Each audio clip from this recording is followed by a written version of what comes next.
ድሮ ምን አይነት ሰው ነበርኩ መሰላችሁ? በጣም ናይስ ሰው ነበርኩ። ግራዬን ሲመቱኝ ቀኝን የምሰጥ አይነት ናይስ ሰው። ባህልና ሃይማኖት በእጅጉ የሚጫነው ማህበረሰብ ውስጥ ተወልጄ ማደጌ የመረጋገጫ ምንጣፍ ያደረገው ናይስ ሰው ነበርኩ። እና ለሰዎች ናይስ አትሁኑ፣ ጥሩ ሰው ሁኑ። ናይስ ግን አትሁኑ። ናይስ ስትሆኑ ሰዎች ደግነታችሁን እንደ ፍቃድ ያዩታል። ወሰናችሁን የመጣሻ ፍቃድ፣ ሳይጠይቋችሁ የመውሰጃ ፍቃድ፣ ተጠቅመዋችሁ ሲጨርሱ ደግሞ ጥሏችሁ የመሄጃ ፍቃድ ያደርጉታል። ይህንን ነገር ማወቅ አለባችሁ። ደግ ሰው ሁኑ፣ ጥሩ ሰው ሁኑ። እሺ ማለት ላለባችሁ ሰዎች እሺ ትላላችሁ።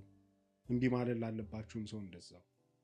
መስጠት ላለባችሁ ሰዎች መስጠት ያለባችሁን ነገር ትሰጣላችሁ። መከልከል ላለባችሁም እንደዛው። እና ብዙ ሰዎች ናይስ እየሆኑ መናገር ያለባቸውን ነገር አይናገሩም። ተዉ ማለት ሲገባቸው አይሉም እና ሁሌ እየተረገጡ ይኖራሉ።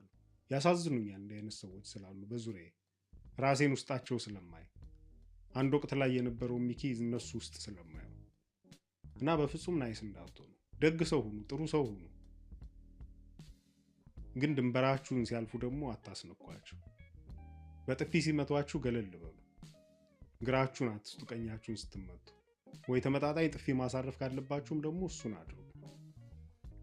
ለመሰላችሁ ናይስ መሆን እንደ በጎቹ ያደርጋችኋል። የሆነ ጊዜ በጎቹ ሲኖሩ ሁሌ የሚነገራቸው ታሪክ ተኩላ የሚባል ጠላት አላችሁ፣ ከነሱ ነው የምጠብቃችሁ ብሎ እረኛቸው ሁሌ ከተኩላ ይጠብቃቸዋል።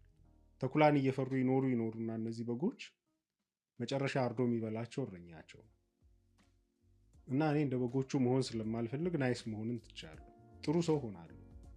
ዋልጌ መሆን አልፈልግም። ሰዎችን መናቅ አልፈልግም።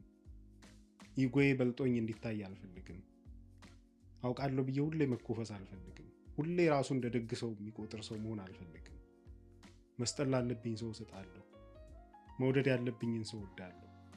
እንደዛው ደግሞ መግፋትና ማራቅ ያለብኝን ሰውም አውቃለሁ። እምቢ ማለትም በደንብ አውቃለሁ። አትድረሱብኝ የምላቸው በጣም ብዙ ሰዎች አሉ። ይሄ ልዩነት የታወቃችሁለት ህይወታችሁ ሲቀየር ታዩታላችሁ። በደግነትና በናይስነት መሀል በጣም ብዙ ልዩነት አለ፣ ሰፊ ልዩነት እና ይህንን ነገር በደንብ ማወቅ አለባችሁ። ናይስ አትሁኑ፣ ደጉን በምትኩ ገደቡን የሚያውቅ